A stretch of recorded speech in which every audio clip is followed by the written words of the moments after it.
तो यहाँ पर लिखा है welcome to County Louth Ireland's Ancient East. तो बस मैं आपको ये बताने के लिए एकदम यहाँ पर रुका कि अभी हम लोग आ चुके हैं आयरलैंड में।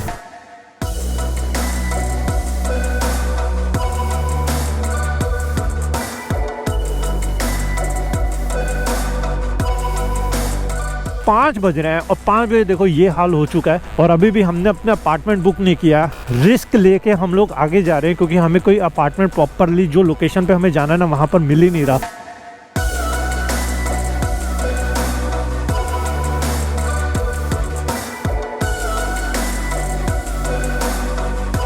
यहाँ का नज़ारा देखना कितना ज़्यादा ब्यूटीफुल लग रहा है। इस राइड से पहले ना मैंने बहुत ज़्यादा डीप ओशन में ट्रैवल नहीं किया था, लेकिन इस राइड पे मैं कहूँगा कि यार मैंने काफ़ी डीप ओशन देखा भी और अच्छा खासा ट्रैवल भी किया।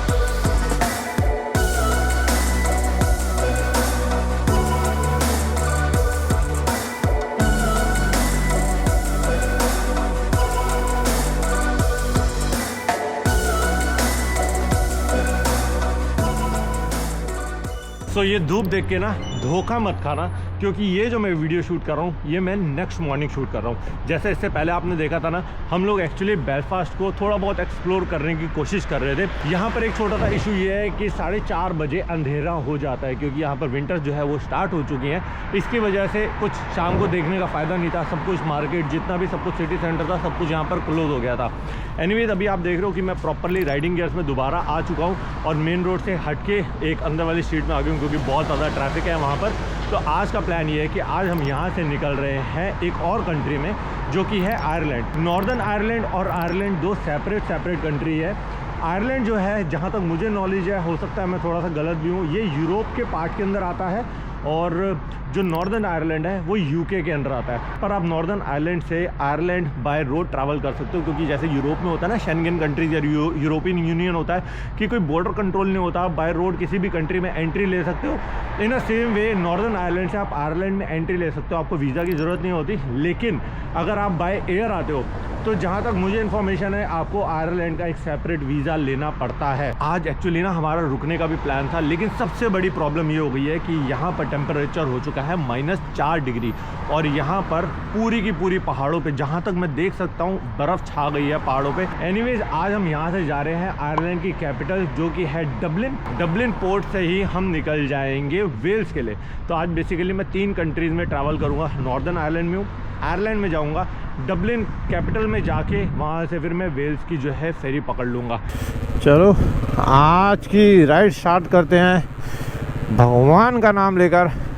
जय माता दी, माता रानी सही सलामत अपनी डेस्टिनेशन पे मुझे पहुंचाना। डिटेल्स आपके साथ शेयर कर ही दी है कि आयरलैंड क्या है, नॉर्दर्न आयरलैंड क्या है, लेकिन इन सारी कंट्रीज़ में ना ट्रैवल करने के लिए आपको फेरी लेनी पड़ती है। बाय रोड का कोई रास्ता नहीं है।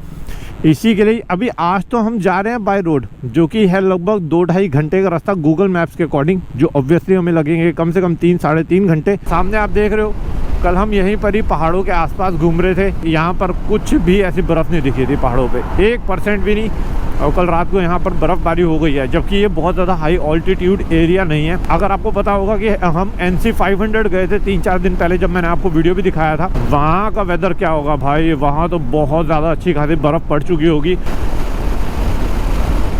ओके, तो यहाँ पर लिखा है welcome to County Louth Ireland's Ancient East. तो बस मैं आपको ये बताने के लिए एकदम यहाँ पर रुका कि अभी हम लोग आ चुके हैं आयरलैंड में। जो हम नॉर्दर्न आयरलैंड में थे वो टाटा बाय बाय हो चुका है। हो फाइनली अपनी एक और कंट्री में अपनी एंट्री हो चुकी है और ये है आयरलैंड। एक्चुअली आयरलैंड में हमारी एंट्री तो थोड़ी देर पहले हो चुकी है, 4-5 किलोमीटर पहले, लेकिन हमें कहीं पर भी कोई बोर्ड नहीं दिखा। पर अभी यहाँ पर हमें दिखा कि एक यहाँ पर छोटा सा एक विलेज है जो है काउंटी लाउथ, और यहाँ पर लिखा है आयरलैंड्स एंशिएंट ईस्ट। इसीलिए हम लोग यहाँ पर रुक गए और एक आध फ़ोटो क्लिक करी, ताकि एक यादगार मेमोरी बन जाए कि अपनी आयरलैंड में भी एंट्री हो चुकी है। डबलिन यहाँ से 97 किलोमीटर दूर है भाई साहब, तो हमें डबलिन ही जाना है। अभी भी 97 किलोमीटर जाना है। 12:30 बज चुके हैं। जैसे मैंने आपको बताया ना कि हमारे को हर हाल में फेरी पकड़नी है जो है 245 की, और हमें डबलिन के जो पोर्ट है वहाँ पर पहुँचना है 1:45 पे। सो स्टेना लाइन एक वेबसाइट भी है और इनकी बहुत सारे क्रूज़ या फिर फेरीज भी हैं इनकी जो ऑपरेट करती है यूके में। ओके, टोल प्लाजा आ गया है। कार्ड सिस्टम हो तो अच्छा है भाई।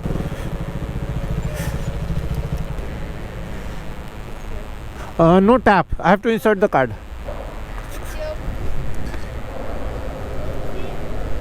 यस, यहाँ का यूके का यार हिसाब किताब थोड़ा सा अलग है। मैं कार्ड देता हूँ, मैंने कई जगह पे ये ट्राई कर लिया। मैं इनको कार्ड देता हूँ, ये मेरा पिन ही नहीं लगता है इनके अंदर, कोई पिन नहीं मांगता मुझसे और ये ऑटोमेटिकली बैलेंस डिडक्ट हो जाता है। ये तो बहुत रिस्की है यार यूके में। मेरा ना पिन लगा हुआ है तो हमें पिन डालना पड़ता है। अब यहाँ पर कहीं पर भी मैंने पूरे यूके में ना कहीं पर पिन नहीं डाला। तो अभी जस्ट मैंने टोल क्रॉस करा है। यहाँ पर एक्चुअली यूके में, एंटायर यूके की बात कर रहा हूँ मैं, अपना जो कार्ड दे रहा हूँ ना, मैं इनको कार्ड देता हूँ या इंसर्ट करता हूँ तो मेरे से ना पिन नहीं लग रहा, पिन मांग ही नहीं रहे लोग। जैसे मैं अगर पेट्रोल पंप पे भी जाता हूँ तो मैं अपना कार्ड इंसर्ट करता हूँ तो मेरे बैलेंस डिडक्ट हो जाता है। ऐसा कभी भी पूरे यूरोप में नहीं हुआ, हमेशा पिन मांगता है। थोड़ा सा स्ट्रेंज लगा ये चीज़ मुझे, तो मुझे लगा आप लोगों के साथ भी ये शेयर कर देता हूँ। अभी भी गूगल मैप्स के अकॉर्डिंग मुझे जो हमारा पोर्ट है वो है 26 माइल, 1:40 पे दिखा रहा, पहुंचूंगा। लेट हो रहा हूँ क्योंकि 2:45 की फेरी है तो 1 घंटे पहले वो कहते हैं आपको पहुंचना ही। अभी तक तो फेरी की टिकट भी नहीं करवाई है। तो अभी यहाँ से चलता हूँ, पर अच्छा लग रहा है आयरलैंड में बाइक चला के। चलो भाई चलो। सो अभी आ चुका हूँ मैं पेट्रोल पंप पे और फटाफट जितना जल्दी हो सकता था ना अपनी फेरी की जो टिकट्स हैं वो बुक कर दी है। इसने सारी डिटेल्स भरी दी थी पहले ही, तो बस पेमेंट वाला कार्ड मेरे पास था, पेमेंट करी and now we are heading फटाफट। और यहाँ से भी रास्ता दिखा रहा है 20 मिनट का है अभी फेरी पॉइंट का, तो हम वही 1:45 बजे से पहले तो नहीं पहुँच पाएंगे और 1:45 बजे ही पहुँचना है वहाँ पर। तो ये सारा पीछे है ना, ये सारा ओशियन ही है पीछे, बैक वाटर्स होगा। तो हम ऑलमोस्ट सी पॉइंट पे पहुंच ही गए हैं। ऑलमोस्ट क्या, सी है सारा, लेफ्ट में पूरा दिख रहा है, ओशियन है पूरा। जहाँ से हमारी फेरी चलेगी उस पॉइंट पे हम पहुंच चुके हैं। 1:53 हो चुके हैं। हमें स्टेना लाइन से जाना है। तो यहाँ पर ज़्यादातर मुझे लगता है स्टेना लाइन जो है वो वर्क करती है, ऑपरेट करती है। पहले भी हम स्टेना लाइन की ही फेरी में बैठे थे और अभी भी हम स्टेना लाइन, एक्चुअली एक ये कंपनी होगी डेफिनेटली, उसकी फेरीज के ऊपर स्टेना लाइन ही लिखा होता है। इनकी पूरी प्रॉपर वेबसाइट भी है, तो वहीं से हमने ये फेरीज बुक करी है।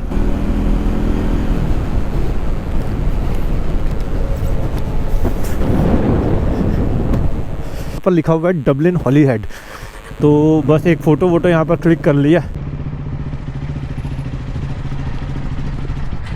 एक्चुअली छोटा सा प्रॉब्लम हो गया, पता नहीं क्या हुआ, प्रिंट नहीं हुआ इनसे, लेकिन ये कहने टाइम है अभी, आपकी एंट्री हो गई है तो आप यहीं पर पार्क करो, तब तक आप प्रिंट करवाए हो। तो वहाँ सिखा गई है प्रिंट करवाने के लिए।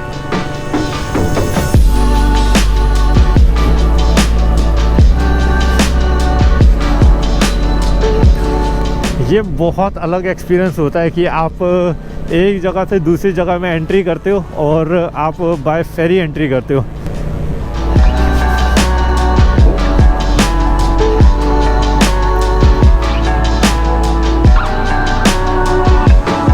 कार के पीछे तो बहुत देखे थे, कैंपर वैन्स भी बहुत इस टाइप की देखी है, लेकिन कैंपर बाइक नहीं देखी थी, वो भी आज देख लिया। A blind women 2 wheels and 25,000 miles. गजब। तो अभी पिछले 2-3 दिन से ना फेरी को पकड़ने की गेम ही चल रही है। 1-2 व्लॉग्स पहले आपने पहले भी देखा होगा कि बिल्कुल हम टाइम पे फेरी को हमने कैच किया था और अभी भी हम ऑन टाइम, बिल्कुल हार्डली 5 मिनट रह गए थे और ऑन टाइम हमने फेरी को बोर्ड कर लिया। और बहुत सही फेरी है ये वाली भी, बहुत बड़ी नहीं है, बेसिकली इतनी बड़ी है कि मेरे को लगता है कि 100, 150, 200 गाड़ियाँ आ जाएंगी आराम से। लेकिन बड़ी इसके लिए बोल रहा हूँ क्योंकि यहाँ पर ना जो मुझे दिख रहा है ये एक ही डेक दिख रहा है और ऊपर नीचे मुझे एज ऑफ नाउ तो कोई डेक दिखा नहीं है। मैं ऐसे ही एक चक्कर पूरा लगा के आ चुका हूँ। बाकी ये सिटिंग अरेंजमेंट होता है ऐसे, और हम एक्चुअली वहीं पर ही कॉर्नर में कहीं पर बैठे हुए थे और वहीं से पूरे समंदर का ना व्यू ले रहे थे। तो अभी मैं यहाँ पर ड्यूटी फ्री शॉप में भी गया था। एज सच मुझे कुछ यूनिक सा दिखा नहीं, लेकिन हाँ प्राइजेस जो हैं वो बहुत ही ज़्यादा रीजनेबल थे। ऑब्वियसली ड्यूटी फ्री था। बहुत तेज हवा चल रही है, अंदर तो पता भी नहीं लग रहा। ये है कुछ नज़ारा डीप ओशियन का, बाहर से कितना सुंदर लग रहा है ना। तो यहाँ का नज़ारा देखना कितना ज़्यादा ब्यूटीफुल लग रहा है। और इस राइड से पहले ना मैंने बहुत ज़्यादा डीप ओशन में ट्रैवल नहीं किया था, लेकिन इस राइड पे मैं कहूँगा कि यार मैंने काफ़ी डीप ओशन देखा भी और अच्छा खासा ट्रैवल भी किया। काम करते हैं, यहाँ पर एक्चुअली है एक ड्यूटी फ्री शॉप, अंदर चलते हैं। एक्चुअली ना मुझे ना चॉकलेट की क्रेविंग हो रही है, वो मुझे कई बार हो जाता है ट्रैवलिंग जब मैं खासकर करता हूँ ना। और अगर यहाँ पर सही प्राइस में चॉकलेट मिल रही होगी, क्योंकि ऑब्वियसली ड्यूटी फ्री शॉप है तो चॉकलेट्स तो बहुत सारी होंगी यहाँ पर। उसके अलावा प्राइस भी मुझे लगता है बहुत सही होगा, बाय 2 फॉर 3.5 यूरोस सही है, मतलब मार्केट रेट वाला ही रेट है। कहीं कहीं जगह पर ना बहुत कॉस्टली मिलती है। मेरा डेयरी मिल्क लेने का मन कर रहा है क्योंकि यूके में मिल जाती है, यूरोप में नहीं मिलती। तो ये कितने की है? 4, ठीक है, ये वाली एक ले लेते हैं। पता एक और भी है, मैं यूजुअली ट्रैवल करते करते ना स्नीकर्स बहुत लेता हूँ। तो ये है स्नीकर्स 17 का पैक है, ये है 5.50, मतलब 600-625 रुपये का ये हो गया। इसके अंदर 17 है, ये भी बहुत सही प्राइस में मिल रही है क्योंकि मैंने बताया ना ड्यूटी फ्री है यहाँ पर, तो ज़्यादा एक्सपेंसिव नहीं है।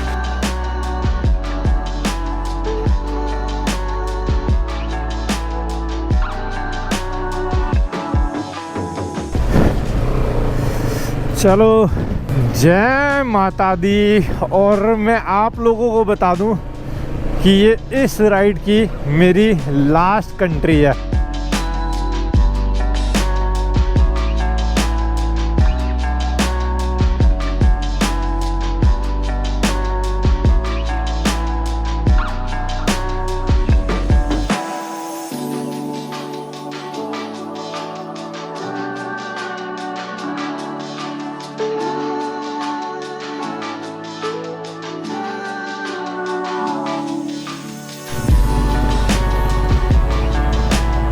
यहाँ से जो हमने अपनी प्रॉपर्टी लगाई है वो है 25 माइल्स, लगभग 40 किलोमीटर्स के आसपास है अपनी property.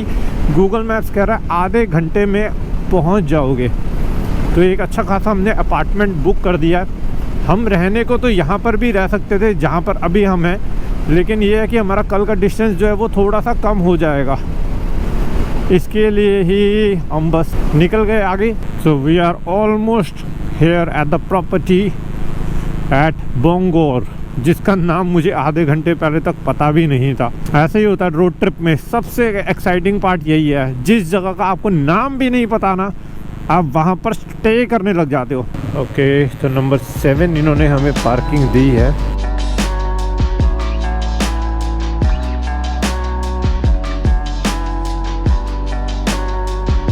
No, we are on a road trip. We came from India on a motorbikes.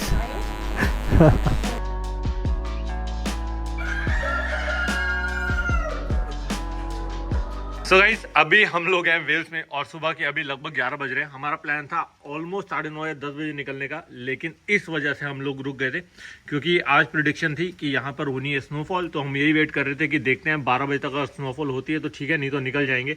लेकिन यहाँ पर ओले गिरने स्टार्ट हो चुके हैं। तो जो मैं आपको इतने दिनों से बता रहा हूँ ना कि यहाँ पर वेदर बहुत ज़्यादा ख़राब हो रहा है और पहाड़ों पे बर्फ़ गिरनी स्टार्ट हो चुकी है। तो ये देखो, आज आपको लाइव ही दिखा रहा हूँ। सो ये खड़ी अपनी चार्ली, जो अपने को अराउंड द वर्ल्ड ट्रैवल करवा रही है और बहुत ज़्यादा आज खुशी हो रही है क्योंकि आज मैं अपनी इस 24 कंट्रीज की राइड पे अपनी आखिरी कंट्री में हूँ, जो कि है वेल्स। लगभग हमें 100 दिन से ऊपर हो चुके हैं, मुझे एग्जैक्ट पता नहीं है। कंट्रीज इसलिए पता है क्योंकि ऑब्वियसली यार एक माइंड में हमेशा होता है कि हमें कौन कौन सी कंट्रीज कवर करनी है। कल हम एक्चुअली एक ही दिन में 3 कंट्रीज पार करी थी, नॉर्दर्न आयरलैंड, आयरलैंड और वेल्स, और बहुत ही अच्छा एक्सपीरियंस रहा था। थोड़ा सा अब ये हड़बड़ी हो रही है लास्ट के कुछ दिनों में, उसका मेन रीज़न ये है कि यहाँ पर वेदर भाई इतना अनप्रिडिक्टेबल हो चुका है। जैसे मैंने सुबह सुबह भी आपको दिखाया था ना, यहाँ पर स्नोफॉल स्टार्ट हो चुकी है। हमारा प्लान ये था कि हम लगभग 10 बजे यहाँ से निकल जाएंगे अपनी नेक्स्ट डेस्टिनेशन के लिए, जो कि होने वाली है बर्मिंघम। लेकिन यहाँ पर स्नोफॉल इतनी तेज़ हो गई थी कि निकलने का कोई पॉइंट ही नहीं था। इसके लिए अभी लगभग बज चुके हैं दोपहर के 12:30। यहाँ से बर्मिंघम का जो रास्ता दिखा रहा है वो दिखा रहा है लगभग 3 घंटे, वो गूगल मैप दिखा रहा है। लेकिन हम गूगल मैप से कभी भी रिलाय नहीं करते क्योंकि हमेशा हमें 1-1.5 घंटा ऊपर लग जाता है, ऑब्वियसली, क्योंकि हमें फोटोज और वीडियोज लेनी होती है। तो कल हम एक ऐसे ही किसी सिटी या टाउन में आ गए थे, हमें एक डिसेंट प्रॉपर्टी मिल गई थी क्योंकि हमें पता था कि बर्मिंघम हम नहीं जा पाएंगे। और काफ़ी लोगों ने हमें वार्न किया था कि यार यहाँ पर स्नोफॉल है और रोड जो है वो बहुत ज़्यादा स्लिपरी है, तो थोड़ा सा आप लोग ध्यान से चलाना। तो रात का समय हो गया था तो कोई पॉइंट नहीं था कि हम रात को अपनी बाइक चलाएं। तो अभी तो यही अपडेट है। तो एक काम करता हूँ, मोटो व्लॉगिंग के सेटअप पे आता हूँ और फिर आपको जितनी भी सारी चीज़ें हैं वो दिखाता भी हूँ और बताता भी हूँ। चलो, तो मैप में अभी लगा दिया है बर्मिंघम, और बर्मिंघम है यहाँ से 140 माइल, लगभग मोटा मोटा बोलूँ तो 210 से 220 किलोमीटर के आसपास होगा। गूगल मैप्स कह रहा है 3 घंटे, ऑब्वियसली 3 घंटे नहीं लगेंगे, 4 बजे दिखा रहा है गूगल मैप्स, हम पहुँच जाएंगे। ओके, तो बर्मिंघम हियर वी कम। अब हम बाय रोड पूरा रास्ता कवर करेंगे। बहुत शानदार व्यू आ रहा है। हमारी किस्मत कितनी अच्छी है कि हमें वेदर ऐसा देखने को मिल रहा है, टोटली अनबिलीवेबल और अनएक्सपेक्टेड।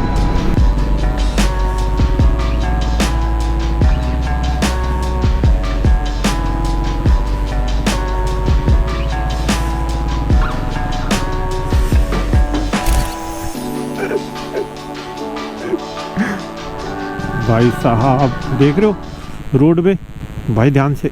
तो ये खड़ी यहाँ पर चार्ली। अभी आए हैं हम लोग यहाँ पर पेट्रोल भरवाने के लिए, लेकिन आपको सीन दिखाता हूँ। यहाँ पर बीच बीच में ना स्नोफॉल हो रही है, लेकिन इससे आपको अंदाज़ा लग जाएगा। जब हम सुबह सुबह अपने अपार्टमेंट से निकल रहे थे ना, तो वहाँ पर भी काफ़ी देर स्नोफॉल हुई थी, बड़े बड़े ओले गिरे थे, लेकिन यहाँ पर ज़्यादा हुई है। क्योंकि अभी भी आप देखोगे तो ये मेल्ट नहीं हुई है, क्योंकि यहाँ पर ऑब्वियसली धूप भी नहीं पड़ रही पूरे रास्ते। लकीली हमें ऐसा ब्लैक आइस वाला पैच नहीं मिला, एंड फिंगर क्रॉस है यार, हमें ऐसा ना ब्लैक आइस वाला पैच चाहिए नहीं। क्योंकि आप जब टूरिंग करते हो ना, तो इतना सारा आपकी बाइक पे सामान लोड होता है, तो आपको इस टाइप का ब्लैक आइस वाला ना पैच बिल्कुल प्रेफर नहीं करना चाहिए। अगर अपनी कंट्री में हो तब तो सब कुछ ठीक है, लेकिन जब इंटरनेशनल राइड होती है तो थोड़ा सा डेंजरस हो जाती है सिचुएशन। लेकिन सबसे अच्छी बात यह है कि हम कोई हाई माउंटेन पास पे नहीं चढ़ने वाले, हम प्लेन हाईवे पे ही चलेंगे, तो कोई बहुत ज़्यादा एज सच डिफ़िकल्टी हमें आने नहीं वाली। अभी यहाँ से बर्मिंघम लगभग और 3 घंटे का रास्ता है। धीरे धीरे चल रहे हैं, क्योंकि अगर 5, 6, साढ़े 6, 7 बजे भी पहुँच जाएंगे, अंधेरे में भी पहुँचेंगे, तब भी बहुत ज़्यादा चैलेंजिंग हमारे लिए नहीं होने वाला, जिस हिसाब से हम लोग राइड करते हैं। तो बस अभी यहाँ से आगे निकलते हैं और जो अपनी राइड है दोबारा से आगे कंटिन्यू करते हैं। ओ भाई साहब, अब दिखने लग गई है दबा के बर्फ़ ऑन द रोड। बट बस इनका ये बहुत सही सीन है कि इन्होंने रोड से जितनी बर्फ़ है वो सारी क्लियर कर रखी है, और अच्छी खासी हमारी बाइक की समय स्पीड भी चल रही है 90-95 के अराउंड बहुत इजीली। लेकिन इस एरिया में आते ही ना फिंगर जो है ना वो फ्रीज होनी दोबारा से स्टार्ट हो चुकी है। आज जब मैं अपार्टमेंट से निकल रहा था ना, तो मैं बस यही बोल रहा था, आई विश मुझे ऐसी बर्फ़ देखने को मिल जाए जहाँ पर लेफ़्ट या राइट में अच्छी खासी बर्फ़ हो और रोड साफ़ हो। ठंडा मौसम जितना भी हो ओके, कोई फ़र्क नहीं पड़ता, ठंड से तो बियर हो जाएगा, ठंड की इतनी टेंशन नहीं है। लेकिन राइड के जब कुछ दिन बचे हैं ना, तो थोड़ा बहुत एडवेंचर भी हो जाए तो लाइफ टाइम मेमोरीज क्रिएट हो जाती है। तो लंदन में भी कह रहे हैं कि बहुत टाइम के बाद इस बार अच्छी खासी बर्फ़ गिरी है। आई एम नॉट श्योर कि लंदन में हमेशा बर्फ़ पड़ती है, पहले के टाइम पे तो बहुत पड़ती थी, लेकिन अभी मुझे पता नहीं कि कितने टाइम के बाद बर्फ़ पड़ी है। लेकिन इस साल जितने भी हमारे फ्रेंड्स हैं ना लंदन में, तो वो ये चीज़ बता रहे हैं कि लंदन में भाई बर्फ़ पड़ चुकी है, तो जल्दी से जल्दी आ जाओ, यादगार मोमेंट बन जाएगा।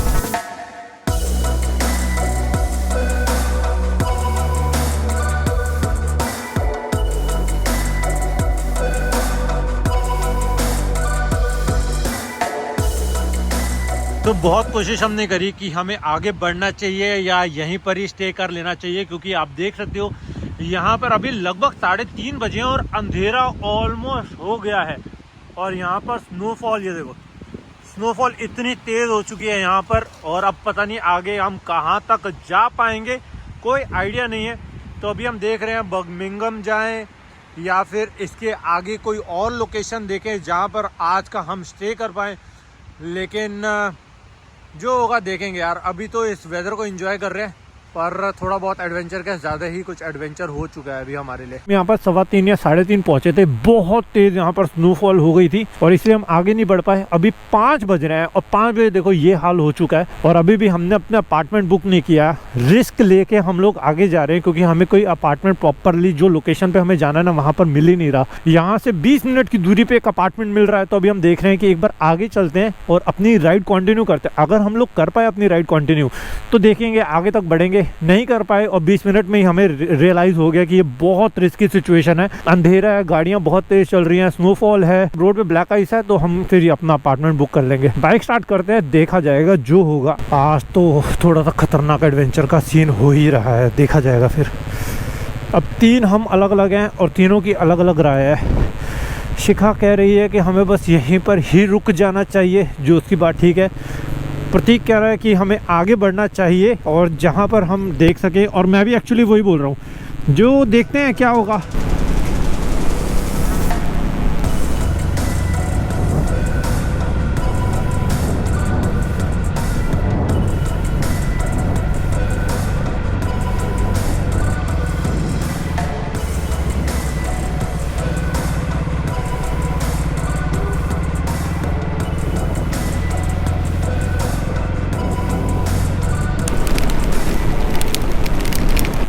ओह मैन, अभी एक्चुअली सीन ऐसा है कि चेस्टर पे ही हम पहुंच चुके हैं। वो जो मैंने आपको बताया था ना, 20-25 मिनट पे ये एक प्रॉपर्टी हमने देखी है और अभी तक हमने वो प्रॉपर्टी बुक नहीं करी है।